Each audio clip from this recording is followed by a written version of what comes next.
Halo guys, jumpa lagi di Dr. Flasher. Kali ini kita akan review PC harga 3 jutaan tapi udah bisa buat gaming sama editing ringan ya guys.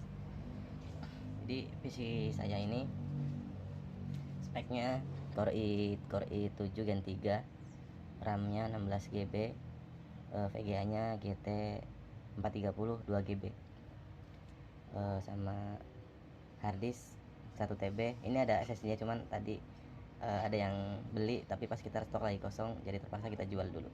Ini sebenarnya SSD 240 GB sama harddisk 1 TB.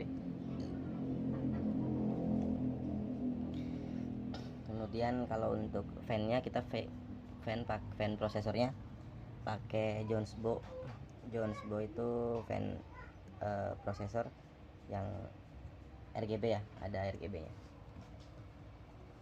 Jadi harga murah tapi rasa apa sih ya, rasa ya kayak barang mahal, cuman sebenarnya ini murah, hanya sekitar 100 ribuan lah harganya.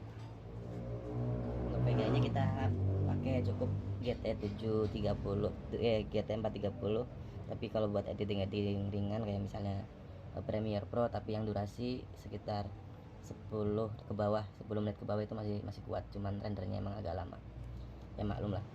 Tapi menurut saya ini udah cukup kalau buat editing pemula ya, biar nggak begitu berabe di masalah budgetnya. Kalau RAM-nya kita pakai 16 GB yang tim Elite, tapi ini saya beli bekas juga RAM-nya. Beli RAM bekasnya itu 450 ribu, 2 biji 460 ribu, pas lagi dapat murah. Soalnya kita ini rakit dari second semua, kecuali fan-nya ada 2 yang custom RGB, itu ada 2, itu juga kita beli second. Ini beli baru, yang lain second semua. Untuk power supply-nya kita pakai S-Power yang 400 watt. Kenapa pakai 400 watt? Soalnya kebutuhan kita nggak begitu banyak ya, cuman fan 3 biji, 4 yang enggak RGB, yang enggak RGB 2 biji, yang RGB 3 biji, berarti total 5.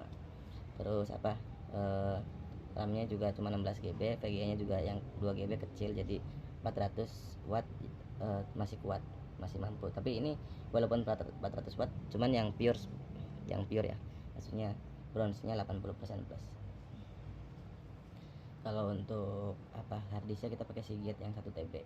Menurut saya itu udah lebih dari cukup lah, kalau misalnya penyimpanan video di bawah 10 menit itu bisa nampung beberapa puluh video, bahkan beberapa ratus video.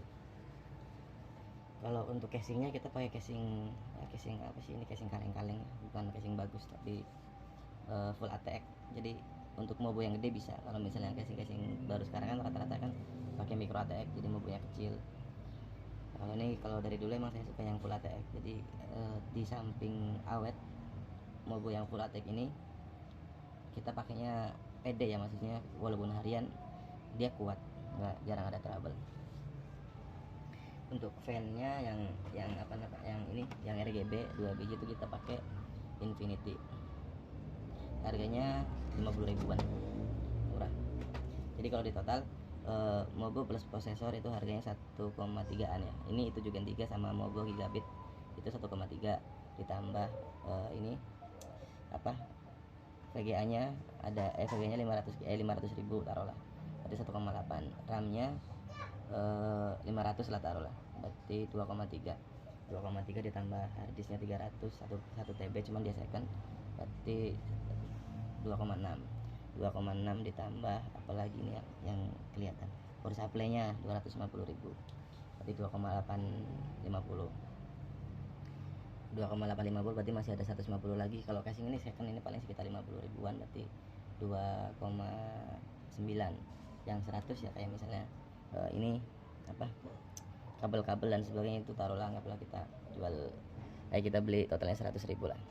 Di totalnya itu paling sekitar 3 juta kurang dikit, atau mungkin kalau misalnya sampai kamu kalau misalnya beli partnya sendiri di toko, itu mungkin 3 juta lebih dikit. Kalau kita, karena kita pedagang, kita rakit ini di bawah 3 juta, di bawah 3 juta kurang dikit. Linknya sekitar pas lah, taruh bisa dibilang pas 3 juta kalau sama kabel-kabel perintilan yang kecil-kecil gitu. Ini sebenarnya pesanan juga, ini belum jadi, masih aku rakit, masih dalam proses rakit, maksudnya diberesin. Masalah kabelnya ini kan masih berantakan banget, jadi kira-kira begitu dari PC. Kalau buat gaming itu atau editing tuh nggak harus yang bagus banget, nggak harus.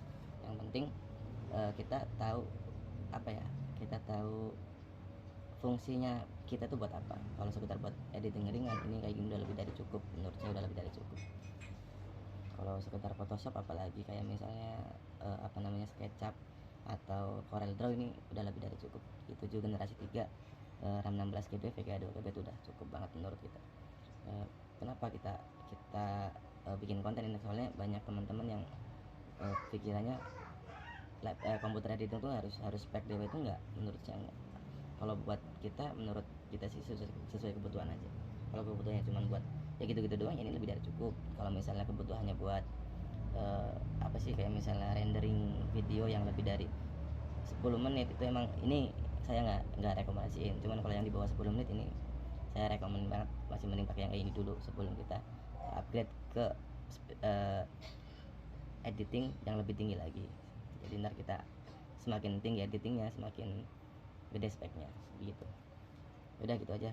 Sampai jumpa lagi di Dr. Pleasure. Jangan lupa like, share, dan subscribe kalau kalian suka. Kalau kalian nggak suka, silahkan dislike aja. Thank you.